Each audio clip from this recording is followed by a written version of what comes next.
আপনারা হয়তো আমার সম্পর্কে একটা কৌতুক শুনেছেন।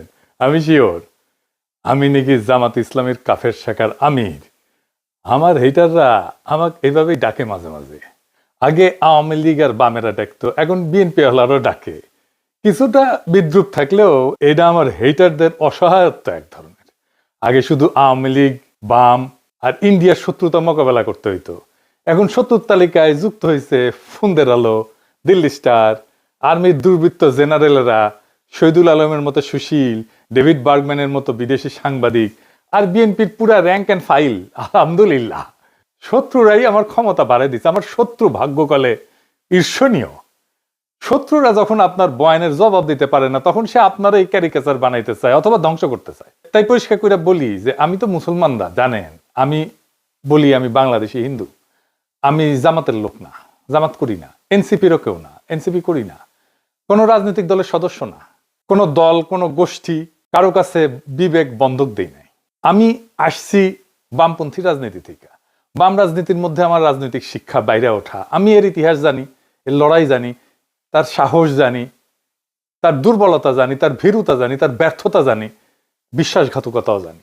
আর ঠিক এই কারণেই আজ আপনাদের কাছে আমার একটা ব্যাখ্যা দেওয়ার দরকার আছে যে একজন আমার মতো মানুষ, যার শিকড় সেকুলার বাম রাজনীতিতে, সে কেন একটা ইসলামপন্থীদের নেতৃত্বাধীন নির্বাচনী জোটকে নির্বাচনে সমর্থন করতেছে।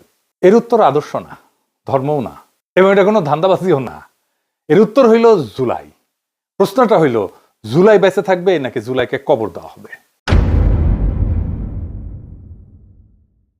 12 ফেব্রুয়ারি বাংলাদেশে এমন একটা নির্বাচনের মুখোমুখি যেটা তার ইতিহাসের সবচেয়ে গুরুত্বপূর্ণ নির্বাচনগুলোর মধ্যে একটা।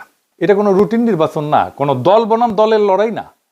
এটা একটা যুগান্তকারী সিদ্ধান্ত নেওয়ার নির্বাচন। এই দেশের ভবিষ্যৎ কোন দিকে যাবে আসলে, সেই সিদ্ধান্ত নেওয়ার নির্বাচন। আমরা আজ এমন সন্ধিক্ষণে দাঁড়ায় আছি, একটা পথ আমাদের পিছনের দিকে নিয়ে যাবে। দুর্নীতি, ফ্যাসিবাদ, চাঁদাবাজি, ধান্দাবাজি, পরিবারতন্ত্র আর অলিগার্কদের সেই পুরানো বন্দোবস্তের শাসনের দিকে। এমন এক অর্থনীতির দিকে যার ভিতরে লুটপাট আর অদক্ষতা ছাড়া আর কিছু নাই। তারা আমাদের নিয়ে যাবে এমন এক রাষ্ট্রের দিকে যার প্রতিষ্ঠানগুলোর উপরে মানুষের আর বিশ্বাস নাই। আপনারা দেখতেছেন না, আই হ্যাভ এ প্ল্যান বলে তাদের আয়ত্তের মধ্যে থাকা বেস্ট মেধাগুলোকে দিয়া যে প্ল্যান জাতির সামনে হাজির করেছে, সব কয়টা ফালতু, 2 পয়সার দাম নাই। যাদের দিয়ে প্ল্যান দেখাইছে ওরা জিন্দেগিতে একটা কোম্পানি প্ল্যান করে নাই। রাষ্ট্রের জন্য প্ল্যান তো দূর কি বাত, রাষ্ট্রের জন্য প্ল্যান বানাইতে আসছে। শখ কত কুজার হয়েছে, চিত হয়ে শোয়ার শখ। বাঙ্গুল্যান্ডের খুব ইন্টারেস্টিং জিনিস দেখবেন, সব ভালসুনগুলো নিজেদেরকে বহুত তালেবর হিসেবে ভাবছে। এতদিন ধরা খাইতো না, এখন সকাল সন্ধ্যা ধরা খায় আমার কাছে।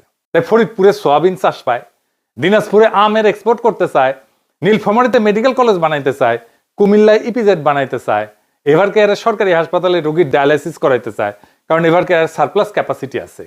আর 12,000 কোটি টাকা বাজেট দিয়ে সারা দেশের মানুষকে ফ্যামিলি কার্ড দিতে চায়। এই হইতেছে plan. I have a plan. বাংলার লুথার কিং, ও বাংলার লুজার কিং হবে। আর কার্ডের পরে কার্ড, তাও নাকি সব বেস্ট ব্রেন নিয়ে এসব বানাইছে। শুনেছেন? গতকালকে শুনেছিলাম, আজকেও আবার শুনেন, কারণ ওকে ধরিচ্ছি, দাঁড়ান শুনেন। বেশ অনেক মাস ধরে গুরুত্বপূর্ণ সব আপনার বিষয়গুলোতে জনাব তারেক রহমান বড় বড় আপনার টাস্ক ফোর্স টিম তৈরি করেছেন। হেলথ সেক্টর বলেন, এডুকেশন সেক্টর বলেন, এডুকেশনটার সাথে আমি নিজেই অতপ্রতভাবে জড়িত ছিলাম। আরো অনেকগুলো সেক্টরে গুরুত্বপূর্ণ টিমস তৈরি করেছেন পুরো ওয়ার্ল্ড, বাংলাদেশের যারা বেস্ট বিশেষজ্ঞ আছেন তাদেরকে নিয়ে। এই সেক্টরগুলোতে আমরা কিভাবে উন্নয়ন আনতে পারি এবং বিশ্বমাপে কম্পিটিটিভ আমরা হতে পারি। তো সেই জায়গা থেকে উনার বৃহত্তর প্ল্যান আছে, এটা আমি আপনাদেরকে পরিষ্কার জানিয়ে দিচ্ছি। উনার বৃহত্তর প্ল্যান আছে। শুনেছেন তো, টাস্ক ফোর্স করে এই সমস্ত বানাইছে তারেক রহমান। আপনার এই প্ল্যান তো কোনো মাঝারি সাইজের কর্পোরেটের ইন্টার্নকে দিলে করে দিতে পারতো, এসে ভালোভাবে করে দিতে পারতো, অনেক কম সময় করে দিতে পারতো। এই যদি আপনার বেস্ট ব্র্যান্ডের প্রোডাকশন হয়, তাহলে খবর আছে, আপনারও খবর আছে, দেশেরও খবর আছে। ইশতেহার ঘোষণা করেছে না বিএনপি, এই ইশতেহার যে লিখিছে সেও ফাঁকিবাজ, যাদের দিয়ে লিখাইছে প্রত্যেকটা ফাঁকিবাজ। 2001 সালে বিএনপির ইশতেহার থেকে চোথা মারিছে। সেই একই মনোরেল চালু করবে, বস্তিবাসীদের জন্য আবাসন করবে, কলকারখানায় নিরবিচ্ছিন্ন বিদ্যুৎ সরবরাহ করবে, বেকার ভাতা দিবে, ন্যায়পাল নিয়োগ দিবে। এইসব কিন্তু 2001 সালের ইশতেহারে ছিল, আবার দিচ্ছে। এখন বুঝিছেন তো, এগুলো করবে না। 25 বছর আগে তো কইছিলেন, তারপর তো ক্ষমতায় এসেছিলেন, তাই না? করেন নাই কেন এগুলা? প্রতিশ্রুতি দিছিলেন, করেন নাই কেন? কেউ জিগায় না, উত্তরও দিবে না, উত্তর তার জানাও নাই। এই যে প্রতিশ্রুতি দিছে, ইশতেহারে নানা কথা লিখছে, এগুলো কিছুই করতে পারবে না, করবেও না। আচ্ছা আসেন আমরা এক্সাম্পল হিসেবে হাঙ্কেরে প্রিন্স ববি হাজ্জাজের আমলনামা দেখি, দেখা দরকার কারা বিএনপির হইয়া ভোটের মাঠে নামছে। ওইকে জানেন, ও বাপের নাম মুসা বিন শমসের, বাংলাদেশের সবচেয়ে ধনী ব্যক্তি, এতই ধনী যে তারে নিয়ে ডকুমেন্টারি হয়, তারে প্রিন্স বলে ডাকে বিদেশিরা। সে যে জুতা পরে না, জুতা জুতা, তাতে ডায়মন্ড বসানো থাকে, হীরা হীরা হীরা বসানো থাকে জুতায়। বেনে মেনে করছি না, দেখেন। Every day I wear diamond shoes, diamond shoes. I'm fed up. So maybe one day You get a bit. Have you ever, worn your diamond shoes and then stepped in, something really disgusting? দেখেছেন তার জুতা ঘড়ি রাখার জন্য কত বড় বড় বাক্স, সেগুলো আবার টেনে নিয়ে আসে কত লোক। দেখেন সব ব্র্যান্ডেড ঘড়ি, রোলেক্স কোম্পানি ঘড়ি আর কিবা কিবা কোম্পানির ঘড়ি, নামও জানি না সবগুলার। এ দেখেন নিজের হাতে খায় না, খাওয়াই দিতে হয়। দেখিসাও নেকু রে নেকু, ডুডু খাও ঢেকু ঢেকু, হ্যাঁ মুখ মুছে দিচ্ছে। দেখিছেন, দেখেন সেই মুখ মুছে দেওয়ার জন্য পিছে দাঁড়ায় আছে কতজন, দেখেন দেখিসাও দেখিসাও। উই আগে সুসে কিনা নিজে নিজে, আমার সন্দেহ আছে। এটা নারীর ক্ষমতায়ন, খাওয়ার টাইমে পিছে দাঁড়ায় থাকবি আর মুখ মুছে দিবি বড় লোকের। এটা কর্মজীবী নারী নাকি এটা দাসত্ব, নাকি এটা সম্পদের অশ্লীল প্রকাশ? এইটাকে সে কেমনে কামাইছে জানেন? অস্ত্র ব্যবসা কইরা। জি জি জি ঠিকই শুনেছেন, অস্ত্র ব্যবসা কইরা। তার পোলা হইতেছে ববি হাজ্জাজ। সালাম কেমনে দিতে হয় সেটাও শিখে নাই, দেখেন। সালকুম ভাই, সালকুম ভাই, সালকুম। বছরে সালাম দেয় না, নির্বাচন যখন আসে হায় রে সালাম, সালাম দিতে দিতে আসসালামু আলাইকুম, এত সময় বলবে কতক্ষণ, খালি কয় চালকুম চালকুম, তাড়াতাড়ি হয়ে যায়। এই সুপার রিচের পোলার কেন রাজনীতি সে খাইছিল? কারণ ওর বোনের বিয়ে দিছে শেখ সেলিমের ছেলের সাথে। এবার বুঝেছেন তো রসুনের সব এক জায়গায়, বুঝেছেন তো? এইটাই সেই এলিট এস্টাবলিশমেন্ট, সবগুলা এক জায়গায় বান্দা। এই সম্পদ রক্ষা করা লাগবি না, তাই রাজনীতি। হাসিনার বিরুদ্ধে রাজনীতি করছে যেন দুঃসময় বেআইরে প্রোটেক্ট করতে পারে। আওয়ামী লীগের রাজনীতিতে তারেক রহমান তো এমনিতে আনতে চায় না, এই যে এগুলোর জন্য আনতে চায়। এই ববি হাজ্জাজের বাসায় আপনি ঢুকতে পারবেন? ঢুকতে দিবে আপনারে? পারবে না। ওই টাকা সেটা এমপি হবি, ওই ধান্দা করিছে, অত সুজা না। টাকা নেন, অসুবিধা নাই, কিন্তু ভোট দিবেন মামুনুল হককে। হ্যাঁ বুঝি চাও, রিক্সা মার্কে খালি সিল মারো রে সিল মারো, রিক্সা মার্কাত সিল মারো। যে আপনার স্বপ্ন জানে, কল্পনা জানে, দুঃখ জানে, বেদনা জানে, যে সত্যিকার অর্থে আপনার প্রতিনিধি হইতে পারে। আপনি নিজেই বিবেচনা করেন মুসা বিন শমসের ছেলে আপনার প্রতিনিধিত্ব করার যোগ্যতা রাখে কিনা? না, মামুনুল হক রাখে, সে তো আপনারই লোক। এই ববি হাজ্জাজেরা সেই পথের পথিক, যেই পথে তারেক রহমান আর ধানের শীষ আমাদেরকে নিয়ে যেতে চায়। আর কোন পথ আছে? আর একটা পথ আছে, যেই পথ সামনে যায়, ভবিষ্যতের দিকে যায়, জাতিকে ভবিষ্যতের দিকে নিয়ে যায়, একটা নতুন সময়ের দিকে নিয়ে যায়, যেখানে জুলাইয়ের চেতনা বেঁচে থাকে, জুলাই জিন্দা থাকে এবং জনগণের স্বপ্নের রাষ্ট্রের বদলের দাবি জুলাইয়ের চেতনা বাস্তবায়িত হয়। আজ তো জুলাই নিজেই ঝুঁকিতে আছে, জুলাই বিপ্লব আর জুলাই যোদ্ধারা। আজকে প্রশ্ন, আমরা কি জুলাইকে কবর দেব, না আবার পুরনো ব্যবস্থার কাছে আত্মসমর্পণ করব? নাকি বড় লোক রাজনীতিবিদ, লুটেরা, ব্যবসায়ীর দুর্নীতিগ্রস্ত আমাদের লুটপাট অব্যাহত থাকবে? নির্বাচনের দিন যতই ঘনায় আসতেছে, সব দলই অনেক ভালো ভালো কথা কইছে, তাই না? তাদের বক্তব্যগুলো শুনলে মনে হয় বাহ কি চমৎকার কথা, একই ভাষার কথা। তারা কি করছে, কে বেশি বিপজ্জনক, কে বেশি অযোগ্য, কাকে বিশ্বাস করা যায় না, কে সেই 1971 স্বাধীনতা আর বিরোধিতা করেছিল, ওরে বাপ রে, এই গানই ফাঁদ। নির্বাচনের আগে ভালো কথা বলা খুবই সহজ। পুরুষ মানুষের কুরকুরে নিয়ে উঠলে বউরে কয় না, দেখিছো দেখিছো কত সুন্দর চাঁদ উঠিছে, উনকে আর কি। ইলেকশন আসলে যত সার্কাস শুরু হয় রাজনৈতিক দলগুলায়, কিন্তু নাগরিকদের কাজ হচ্ছে প্রশ্ন করা। আমাদের কঠিন প্রশ্ন করতে হবে এই রাজনৈতিক দলগুলোতে কারা এই দলগুলোর পেছনে আছে, কোন পরাশক্তি, কোন আন্তর্জাতিক শক্তি, কারা টাকা দেয়, এদের ক্ষমতা আসে কোথায় থেকে, প্রার্থীরা কারা, তাদের রেকর্ড কি, এবং সবচেয়ে গুরুত্বপূর্ণ তারা আদৌ সংস্কার বাস্তবায়ন করতে পারবে কি না বা করতে চায় কিনা। এই জায়গাটা কথা খুব পরিষ্কার করে বলা দরকার। এই নির্বাচন আদর্শ বনাম আদর্শের লড়াই না, এটা ধর্ম বনাম ধর্ম নিরপেক্ষতার লড়াই না, এটা আসলে স্টেট ক্যাপচার বরং স্টেট রিপেয়ার, এইটার লড়াই। রাষ্ট্র ক্ষমতা দখল করে লুটপাট আগের শাসন চালানো আর রাষ্ট্র পুনর্গঠনের লড়াই, এই দুইটা জিনিস। একদিকে আছে এমন দলগুলা যারা রাষ্ট্রকে আগেই দখল করে ফেলছে, ব্যবসা দিয়া, আমলাতন্ত্র দিয়া, পরিবারতন্ত্র দিয়া, পুরনো সিস্টেমের উপরে দখল দিয়া, আগের ব্যবস্থার সাথে সিস্টেম কইরা। তাই তারা বলে হাসিনা না আসলেও হাসিনা পোলামাইয়া আসতে পারবে রাজনীতিতে। বাহ চমৎকার, এই জন্য আমাদের বাচ্চারা রক্ত দিছিল। এই জন্য আমরা লড়াই করে ফেসিবাদ উৎখাত করছি, এই জন্য এত কষ্ট করছি আমরা। আর অন্যদিকে আছে এমন এক শক্তি যাদের এখনো পুরনো সিস্টেম খায়া ফেলায় নাই, দলের মধ্যে চোর ডাকাত লুটপাটকারী নাই যাদেরকে প্রোটেক্ট করতে হবে ওই দলদেরকে। তাই রাষ্ট্রকে মেরামত করার হিম্মত আছে তাদের। বিএনপি আসলে কি একটা? বিএনপি আর একটা কম শক্তিশালী আওয়ামী লীগ, কম বুদ্ধিমান আওয়ামী লীগ, কম সংগঠিত আওয়ামী লীগ। বিএনপি আওয়ামী লীগের মধ্যে দলের কম্পোজিশন, তার শ্রেণী চরিত্র, এটার মধ্যে কোনো তফাৎ নাই। বিএনপি একটা গভীরভাবে দুর্নীতিগ্রস্ত দল, গভীরভাবে দুর্নীতিগ্রস্ত দল। আর দলের লোকেরা তারেক রহমানের চাকর বাকর। আপনারা জিজ্ঞেস করেন তারেক রহমানের কিভাবে চলে, মানে সংসার চলে কিভাবে, মির্জা ফখরুলের সংসার চলে কিভাবে জিজ্ঞেস করেন। কই থেকে আসে? তারা রাজনীতি করতে আসে নাই, আসতে ধান্দা করতে।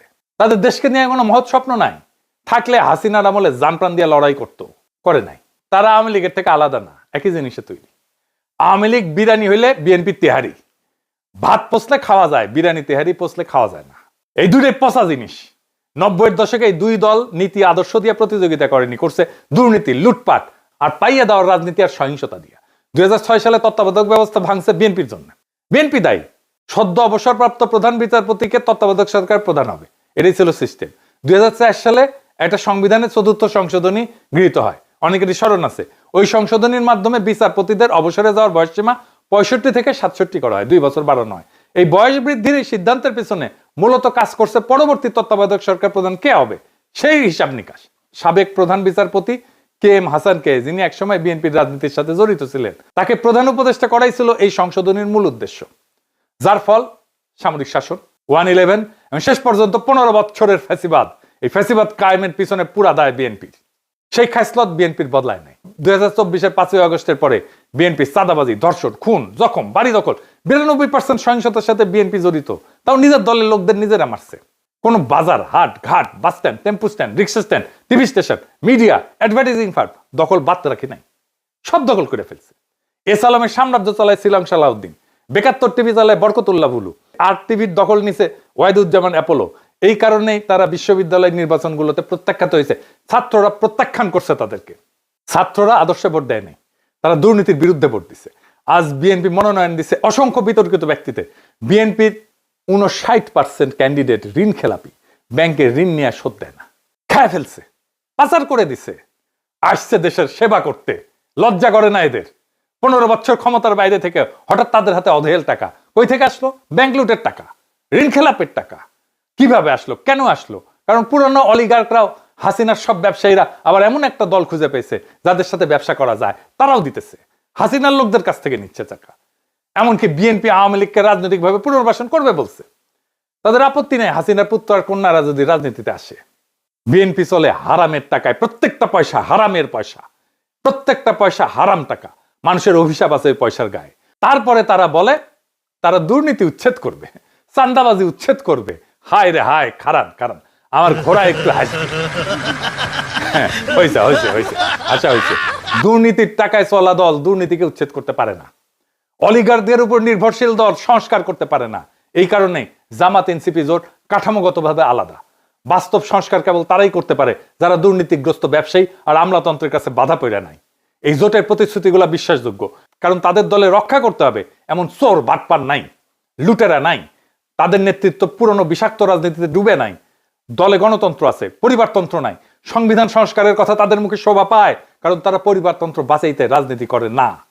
রহমান অ্যান্ড সন্স এর মাফিয়া সাম্রাজ্যের অংশ হইতে আসেনি তারা। 2 রহমান ফ্যামিলি তো, শেখ মুজিবুর রহমান আর জিয়াউর রহমান ফ্যামিলি, এই তো 2 রহমান অ্যান্ড সন্স। এরাই তো বাংলাদেশের রাজা, এরাই তো বাংলাদেশের হর্তাকর্তা বিধাতা। বিএনপি থেকেও রাজনীতি করতে আসে না তো, আসে ধান্দা করতে। আর এই ধান্দা করার জন্য কে কত বড় তারেক রহমানের চাকর হইতে পারবে এটা প্রমাণ করে। এটা সত্য যে জামাত এনসিপি দুর্নীতিগ্রস্ত সরকার চালানোর অভিজ্ঞতা তাদের নাই। আর এটাই তাদের সবচেয়ে বড় শক্তি। তারা বিশেষজ্ঞদের জন্য, স্বচ্ছতার জন্য, সংস্কারের জন্য ওপেন আছে, কারণ তারা পুরনো দায়ে বন্দী না। তাদের এমন কোনো ব্যাগেজ নাই যেটা তাদের বহন করতে হবে। এইবার আসি ভারত প্রশ্নে। সবাই ভারতের সাথে সংলাপের কথা বলে, সবাই সুসম্পর্কের কথা বলে। বিএনপি বলে জাতীয় স্বার্থের কথা, কিন্তু কার স্বার্থ? আওয়ামী লীগ 15 বছর একই ভাষা ব্যবহার করছে, ফল কি পাইছি? ইতিহাসের সবচেয়ে বাজে কূটনৈতিক সম্পর্ক পাইছি ভারতের সাথে, ভারত এটাই পাইছে। আর এমন একটা জাতি যে নিজের আত্মসম্মান হারাই ফেলছে, তাতে কি ভারতের লাভ হয়েছে না বাংলাদেশের লাভ হয়েছে? কারোই লাভ হয়নি। ভারত শুধু আওয়ামী লীগের ফ্যাসিবাদী শাসনকে সমর্থনই দেয়নি, তারা তার বহু অপরাধী নেতাকে আশ্রয় দিয়ে রাখছে যাদের ফাঁসি হয়ে গেছে। সংলাপ ভালো কথা, কিন্তু মর্যাদাহীন সংলাপ আসলে কূটনীতির পোশাকে আত্মসমর্পণ। ভারত নিজের মুসলমান নাগরিককে নিপীড়ন করে, তাদের বাংলাদেশি বলে সীমান্তের দিকে ঠেলে দেয়, আমাদের দেশে ঢুকায় দেয়, বাংলাদেশকে কাঁটাতারের বেড়ায় ঘিরে ফেলে, সীমান্তে পাখির মতো গুলি করে মানুষ মারে, কাঁটাতারে ঝুলায় রাখে, অপমানিত করে, অমানবিক আচরণের শিকার হয় আমাদের নাগরিকেরা ভারতের কাছে। কিন্তু তবু তারা ট্রানজিট চায়, সেই দেশের বুকসিরা যে দেশের মানুষকে তারা আবর্জনা বলে মনে করে। এ কেমন কূটনৈতিক সম্পর্ক? এ কেমন রাষ্ট্রের রাষ্ট্রের সম্পর্ক? একটা জাতির মর্যাদার কি কোনো দাম নাই? এই জায়গায় জামাত, এনসিপি জোট এবং জুলাইয়ের যোদ্ধারা পরিষ্কার, আগে মর্যাদা, সংলাপ পরে। এখন পশ্চিমা আর বাঙ্গি সুশীলদের ভয়গুলার কথায় আসি। নারীর অধিকার, সংখ্যালঘুর অধিকার, ইসলামী রাষ্ট্র হইতেছে কিনা, শরিয়া আইন আসতেছে কিনা, এই উদ্বেগগুলা বাস্তব এবং এগুলোকে উড়ায় দেওয়া যাবে না। বাংলাদেশ গভীরভাবে ধর্মপ্রাণ দেশ। বাংলাদেশের মানুষ তার ধর্মের কাছাকাছি থাকতে চায়, কিন্তু বাংলাদেশের মানুষ ধর্মীয় সম্প্রীতি কি সেটা জানে। বাংলাদেশের সাম্প্রদায়িক টেনশন লাগায় রাখছে দুইটা দল, বিএনপি আর আওয়ামী লীগ। হিন্দুদের সম্পত্তি দখল করছে কে? আওয়ামী লীগ আর বিএনপি তো ভাগাভাগি কইরা। আওয়ামী লীগ বেশি করছে, বিএনপি একটু কম করছে, কিন্তু ভাগাভাগি করে করছে। এটা ডেটার কথা, বানায় বানায় বলা কথা না। বাংলাদেশে যতগুলো হিন্দুদের উপর আক্রমণ হয়েছে সবগুলোতে আওয়ামী লীগ এবং বিএনপির স্থানীয় লোকজন ছিল। আমি বলতেছি, দায়িত্ব নিয়ে বলতেছি, প্রত্যেকটা ঘটনার দেখায় দেওয়া যাবে, অঙ্ক কষে দেখায় দেওয়া যাবে। আপনি একটাও ঘটনা দেখাইতে পারবেন না যেখানে জামাতের লোকজন যুক্ত ছিল। এই আওয়ামী লীগ আর বিএনপির মূল লক্ষ্য হচ্ছে বাংলাদেশের সংখ্যালঘু সম্প্রদায়কে, বিশেষ করে হিন্দু সম্প্রদায়কে নিজের স্বার্থে ব্যবহার করা, নিজের হীন রাজনৈতিক স্বার্থে ব্যবহার করা।